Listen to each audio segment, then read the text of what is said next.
فلسطین مسجد اقصی ہم مسلمانوں کا قبلہ اول، وہاں پر یہودیوں نے ظلم شروع کیا اور اتنا ظلم انتہا تک پہنچا دیا، یہ نوبت آ گئی کہ بچوں سے لے کے بوڑھوں تک پینے کو پانی اور کھانے کو روٹی تک نہیں، اور وہ سب رو رو کر فریادیں منتیں کر رہے تھے دوسرے مسلمان ملکوں کی کہ ہمارے پاس پینے کو پانی کھانے کو روٹی تک نہیں، ہماری مدد کرو۔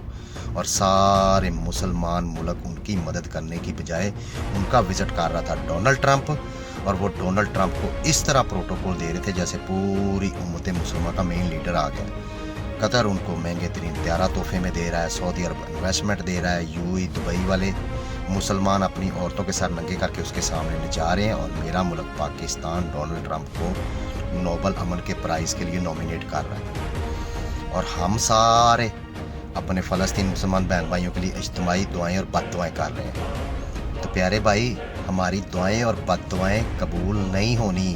اگر خالی دعاؤں اور بد دعاؤں سے کام چلتا نا تو کربلا میں حضرت حسین رضی اللہ عنہ کو یزید کبھی شہید نہ کر سکتا۔ اللہ تعالیٰ کو پریکٹیکل فزیکلی کوئی چیز دکھاؤ، پھر اللہ تعالیٰ دعائیں اور بد دعائیں بھی پوری کرے گا۔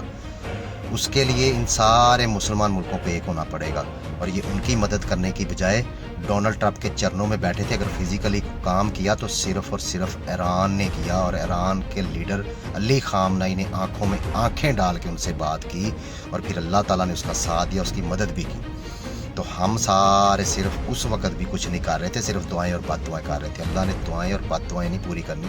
پیچھے رہ گئی میرے ملک پاکستان کی بات، تو اس وقت جو سیلاب کا عذاب آیا ہوا نا، معاشی طور پہ پہلے کمزور تھے، رہتی سہتی کسر بھی نکل گئی، اور یہ سارا پوائنٹ ادھر سے جا کے جڑتا ہے مسجد اقصی والے ظلم پر جو ہم خاموش ہو کے بیٹھے تھے۔ کچھ باقی مین کرتوتیں ہماری کہ ظالم اور منافق کے ساتھ کھڑے ہیں اور مظلوم اور بے بس کے خلاف کھڑے ہیں، تو اسی وجہ سے ہم پہ بھی عذاب آیا ہوا ہے۔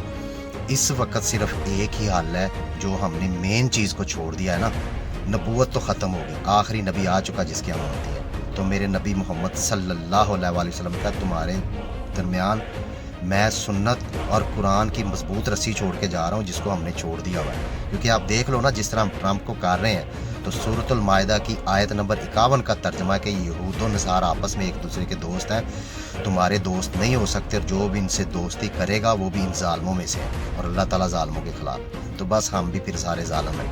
اب تو بھائی ایک ہی حل ہے کہ یہ سارے امت مسلمہ کے لوگ آپس میں اکٹھے ہو جائیں، جڑ جائیں۔ جو فنانشلی مضبوط ہیں، جو فنانشلی کمزور ہیں، ان کی مدد کریں۔ جو دفاعی طور پہ مضبوط ہیں ان کی مدد کریں، جو دفاعی طور پہ کمزور ہیں، اور پھر اللہ تعالیٰ ہمارے ساتھ ہوگا، ہماری مدد کرے گا، پھر ان یہود و انصار کی ایسی کی تیسی۔ اور اگر ایسا نہ کیا تو دیکھ لیا پچھلے چند دنوں میں اسرائیل نے 6 اسلامی ملکوں پہ اٹیک کیا ہے، تو پھر باری سب کی آنی ہے۔ پھر اپنی اپنی باری کے لیے تیار رہو اور ایک دوسرے کا تماشا دیکھتے رہو۔